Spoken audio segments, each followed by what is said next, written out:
Hello and welcome to another episode of A Rough Sketch of History. Today's episode, the Meuse-Argonne Offensive, Phase 1. After lots and lots of background, we are finally to the battle itself. And before I begin, I would like to put a disclaimer, similar to the disclaimer I put in front of the gas warfare episode, that I will be discussing details and elements of the battle that many people might find disturbing or upsetting. I don't want to be over the top with anything of these things. I just want to describe them as they were. And I feel that it's important to understand the nature of this battle. And also, I feel the Meuse-Argonne battle is quite apt at providing just an insight into the nature of war itself, which I believe is an important thing to understand. And as you'll see that there's very little of maybe the glitz and glamour of the concept of war as told to you in a Hollywood movie or an adventure story. That it's often terrifying, it's often grim, and it's often deeply disturbing. And I don't think that we should shy away from feelings like this. I feel like that those are perfectly normal reactions to have to what I'll be going over, and I think that it is a healthy part of understanding the nature of war and the role that it plays in the world in our lives. So with that said, I would encourage people to just to face these facts as they are, but I did want to give people a heads up so they wouldn't be caught off guard. With that said, the battle begins on September 26, 1918, at about 2:30 in the morning. And let's bring out our drawn map from before.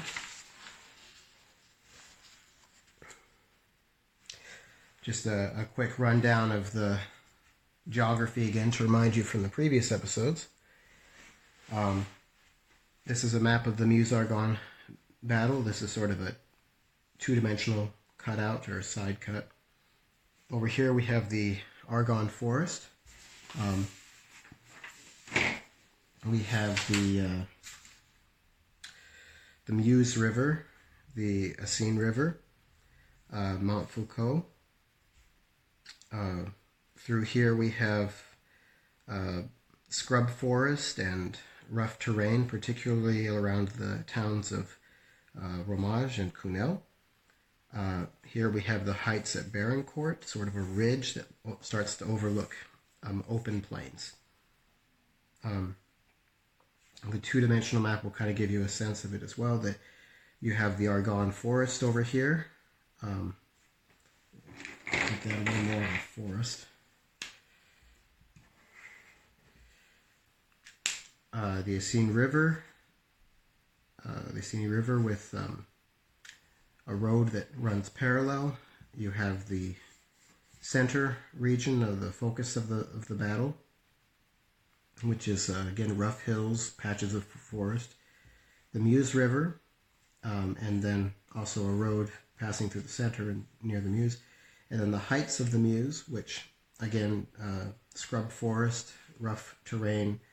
Both the Argonne and the heights of the Meuse are higher than the center. This is kind of a valley, which will play a pivotal role coming into the events of the battle, that both the left and right flank of the battle were higher. So, with that map kind of provided, we have the front line that the Americans were beginning their advance from. And remember, the ultimate goal was to push forward and to capture the city of Sedan and its important rail lines. So again, as I said, September 26, 1918, 2 a.m. in the morning, or 2:30 a.m., a massive artillery bombardment begins that would last until 5:30 a.m. And I'll give you a scope of what this bombardment was. In those 2 hours, the American Expeditionary Force would fire a greater weight of shells than were fired during the entire American Civil War by both sides, the Union and the Confederacy. All of this was packed into 2 hours along this strip of German defenses. The doughboys described the bombardment with in their recollections and memoirs with awe and terror. Though not on the receiving end of this, it was like nothing they had ever seen. And it was apparently, to a man, a shocking thing to both hear and see, and to a sense you could feel the concussion of these massive explosions rippling all up and down the German lines. At 5:30 in the morning, the bombardment is lifted, and whistles are blown, and the orders are shouted to the signal to advance, and a massive army of soldiers backed by tanks and planes, supported by artillery, lumbered forward from the trenches, at this point towards German positions. Now, there were some light German positions along this front line, but the first major defenses the Germans had to offer were approximately here and here.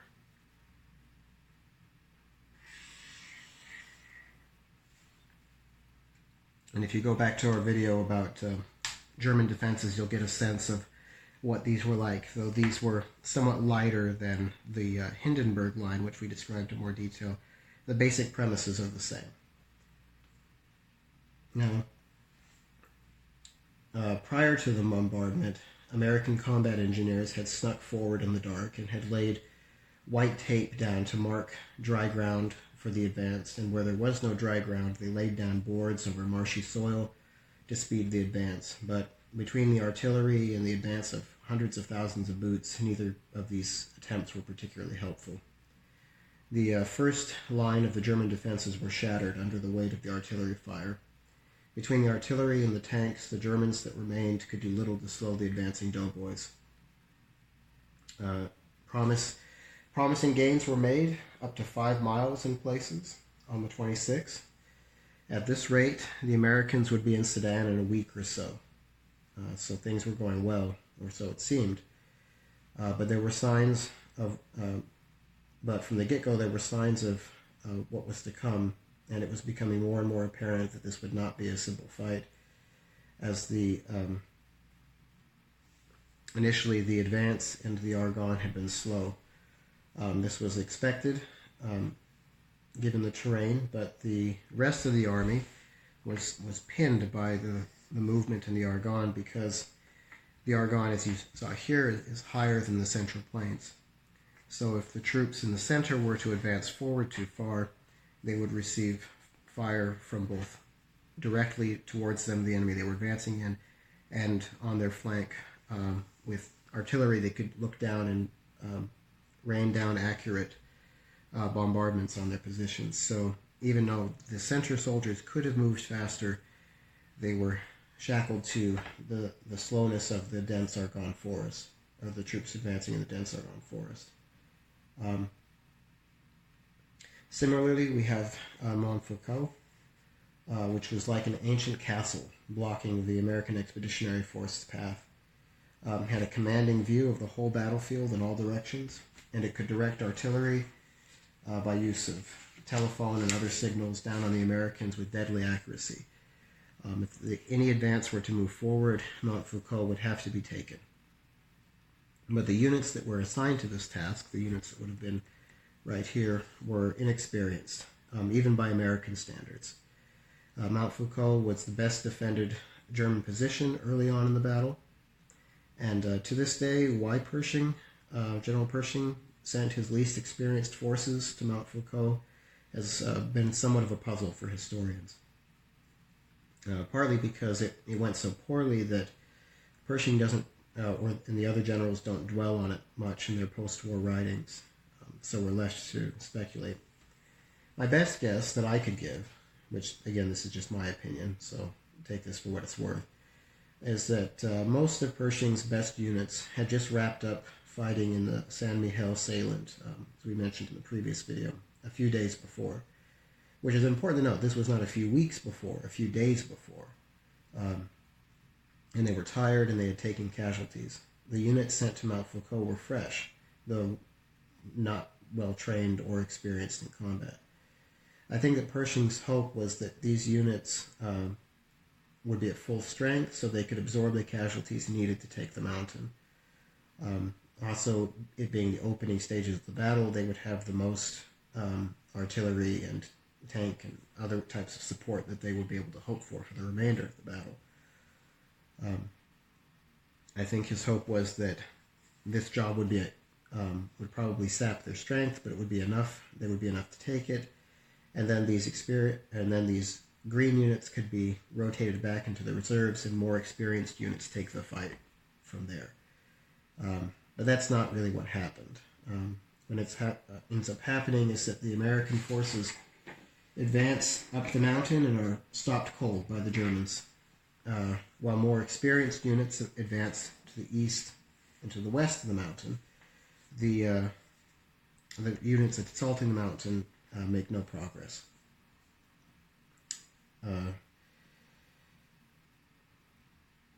The American Expeditionary Force advancing to the east actually reported back to headquarters that they could see the east side of the mountain, and that it was very poorly defended.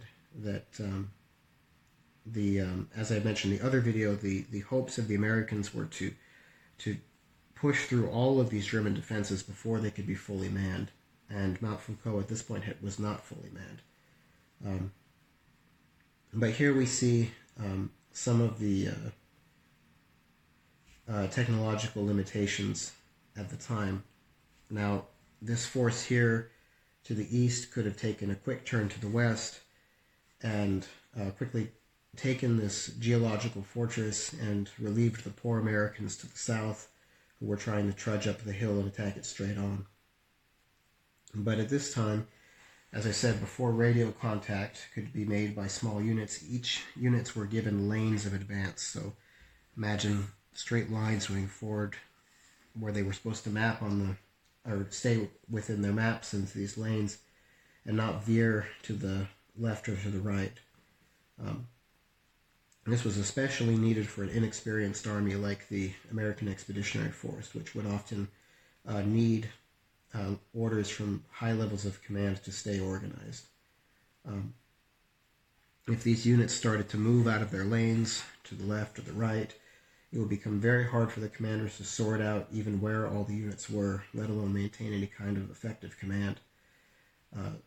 So the units to the east of Mount Foucault, who requested permission to alter the plan and to take the mountain, these requests were denied, and the officers who were essentially forced to, once they hit their objective points and wait for their other units on their flanks to catch up, reported with frustration watching German reinforcements flood into the mountain for the rest of the day, as they could do nothing but watch it happen. Now this was perhaps not the biggest blunder of the battle, but if it wasn't, it was close to it. At this point, what could have been an easy picking became, like I said, a literal fortress. I suspect that the British or the French or the German armies could have managed to maneuver like this in the First World War, even without the modern communication equipments we would have today. But at this time, it was beyond the capabilities of the American army. But the American army would learn fast, and I suspect that that same army might have been able to do it by November 1st, after the brutal lessons that were learned in the Meuse-Argonne. To the east, we have the Meuse River, and a combined American and French force were lightly attacking German positions on the east side of the river. It was hoped that this would keep the Germans busy and prevent them from turning their guns to the west and supporting their forces defending against the main American assault up through the center. By the end of the day, this is what the front line looked like. So after one day of hard fighting, think of this as the original line of advance. We had some minor progress up through the Argonne. Things were much better, taking up near to the flanks of Mount Foucault, but no progress had been made in really taking the mountain. And then again across to the east, and then here, essentially a straight line back, as there was no real attempt to advance up this part of the Meuse. Now, this, in many ways, and even in the writings afterwards by Pershing, the 26th was, if not everything going to plan, was considered a success. This was a substantial advance through the first belt of the German defenses. But the morning of the 27th saw the battle devolve into a slugfest in which the Americans were slowly grinding away German positions, only to be hit by a series of counterattacks. And every time they seemed to make some progress, these counterattacks would cause that progress to evaporate. And the success of the 26th would not be repeated. And the Germans were tough fighters. They were experienced. They knew the ground they were defending. Many of them had been stationed on this part of the front for months, or even years, and they had repulsed French attacks over and over. This battlefield was not, when we talk about a forest, in many ways, it would be better to describe it as something of a hellscape. Let me give you a sense of what we're dealing with here. So, you might think of when you talk about woods, you might think of simply, you have trees scattered together, which you did. But then, within these trees, the Germans would wind barbed wire around them and cause them to cross back and forth. And these could sometimes go on for hundreds of yards of just lengthy patches of wire, turning the forest into impassable barriers. In places where fighting hadn't been recent, over this wire, brush would grow up around it in places. And a doughboy might be pushing through some shrubs, thinking to just pass through a bush, only to walk straight into unseen wire and be shredded. In places where there had been more fighting over the years, the trees had been stripped of their branches and leaves, and instead of a forest, it resembled more of just lifeless stakes, just jutting out of the ground every which way. And again, you would always have the ubiquitous barbed wire coiled and wrapped through these.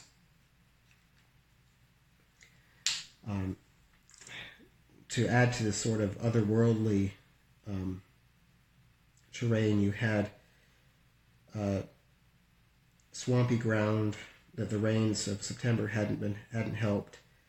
It was muddy and wet and cold, and as they pushed through terrain that was like this, where fighting had raged in years past, the ground was scattered with bones and skeletons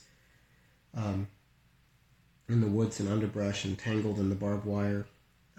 Bleached bones of human beings wearing scraps of French uniforms marked the remains of assaults in the past that had failed.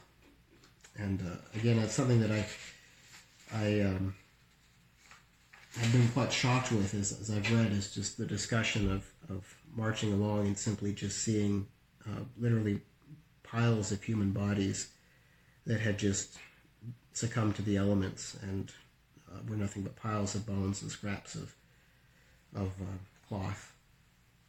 And the battle began to take on a horrific tempo. The Germans, when the Germans would be close to being overrun by the Americans, they would fall back to another series of defensive lines. So imagine you have the American force, and as it would pursue the Germans, a number of the Germans, and this was not something that was just done ad hoc, this was planned and done with training and precision. Some would remain behind. They would play dead, and they would hide in hidden dugouts or climb into trees as the Americans passed by them. And then at that point, as the Americans passed the second line of defense, Germans to the front would counterattack. At this point, as I said before, there are no there are no radios or ways to send instant messages back to command to warn of this counterattack. The best thing they had was to release carrier pigeons, which was unreliable at best and could be shot down by the German soldiers. As the Americans, the most reliable way to get a message back would be to send runners. As the American runners would retreat back to inform the command of what was going on, these German soldiers that had been hiding would come out of their hiding, and snipers would and machine gunners would shoot down these runners before they could relay the message. At this point, these snipers and gunners would start to turn their fire on the American soldiers, which were locked in combat with the counterattacking Germans, and focusing on officers or anyone who was trying to organize a effective resistance to the assault. Eventually, the American forces would break and panic and have to retreat through this gauntlet of fire from the Germans in hidden positions and in the tops of trees. And this became such a common pattern in the early days of the battle that some commanders gave the morbid order that if there were any German bodies that they found that were not clearly dead, that the American soldiers were to stab them with their bayonets to make sure. This in combination with the doughboys learning quickly that every bunker had to be cleared and that every tree needed to be scanned, and that no machine guns or weapons could be left behind them, the Germans, without destroying them first. This changed in practice prevented similar butchery as they advanced as to this, as I described here, but it also slowed down the advance considerably as they had to be careful as they moved forward, as opposed to what they had been taught so much in training was to be aggressive. Despite all this, the doughboys trudged on, but to make matters worse, there were only the 3 primitive roads that led up to the front of the battle, and these had been clogged with a massive traffic jam of trucks and wagons. And if you remember in the prior video, the American Expeditionary Force needed about 55,000 tons of supplies per day to keep fighting, and these supplies were quickly slowed to a trickle. By the second day, soldiers were routinely running low on food, water, and ammunition. Now, if you I sometimes as I read through these accounts, I could see someone asking, well, how is it that they would run out of steam so quickly just after a day of fighting? I mean, we might think of ourselves being able to go a day without food, but I would try to ask you to think about the effect that this would have on you. Imagine you've gone 24 hours without sleep, and in the entire day you've received 400 calories of food and a cup of water. Now you're being asked to run a mile cross country over rough ground, and in the best of times, this would be an intense physical feat. But couple this with the fear and intensity of combat, you can start to understand how fatigue brought the doughboys to a crawl as they tried to push through these early stages. To make matters worse, not only could supplies not move forward, but the wounded could not move back to get to the hospitals. Many doughboys died in ambulances that were stuck on these roads. And the supply problem was a symptom of a larger issue of an inexperienced American army. Now, these 3 primitive roads through this rough terrain that was tore up by shells and fighting would have been difficult for any army. But from the top to the bottom, no one in the American army had experience with an operation of this scale. And as the battle continued, lessons were learned, but these lessons were costly, and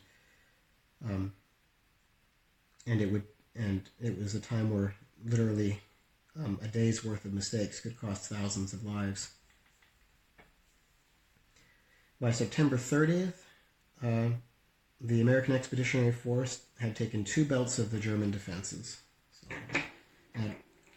So again, this is one day of battle.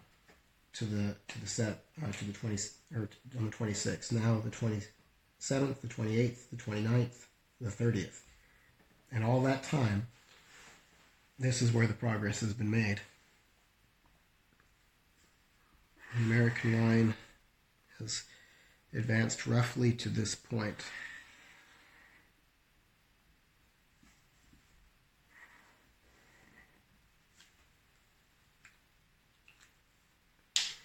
In the west, the progress in the Argonne is creeping forward, slowly but surely, where some of the worst and most close quarter fighting was taking place.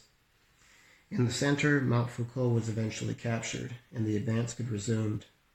But again, essentially the attacking forces there was not much left of them. Those units were shattered and would not really be able to be put back together to help continue with the advance. Also, they were limited, as I said before, to either side as they tried to advance up the center, unless the advance of the soldiers in the Argonne and in the Meuse could keep pace. The soldiers in the center of the battle were receiving artillery fire from both the east and the west on their flanks. Speaking of the heights of the Meuse, the initial plans to launch light attacks to keep the Germans occupied, assuming that they would fall back as their compatriots on this side of the Meuse, the west side, would fall back, did not happen. And so instead of light attacks, a full assault of a combined French and American force had to be made in parallel with the advancing American forces in the center to keep this side of the Meuse clear to prevent artillery fire from coming down. So unexpectedly, the battlefield has expanded. As I said earlier, the plans of a lightning dash across the Argonne and reaching the Barencourt Heights were now in shambles. In fact, the American Expeditionary Force was so badly mauled that it could not advance. It could not advance anymore at all. Pershing had to call for a halt, and from October 1st to October 3rd, there were no major attacks launched to give times to let the doughboys recover, rest, and reorganize. This infuriated the British and French allies, who were appalled by the lack of progress the Americans were making. There were even calls to remove Pershing from command. But the question that prevented this was, if not Pershing, then who? So the American Expeditionary Force would remain independent and under Pershing's command. In fairness, though, the pause was badly needed. Some of these men had not had a decent meal or full night's sleep since the 26th. Units were strung out across the rough terrain and often were not where they should be. Though in this time, though Pershing kept his job, he relieved many lower-level officers who had been shown not to be up to the task. Your average doughboy was also average doughboy was learning to adapt to this style of warfare, a type of warfare that they had neither trained or prepared thoroughly for. After 3 days of rest, the battle would begin again, and the American Expeditionary Force would resume the assault. But this time, there would be no element of surprise, and the Germans would be ready, and reinforcements would be waiting for the Americans. So we'll now move on to Phase 2, where we will take the progress from here. Hope this was informative, and I'll see you in the next video. Thanks.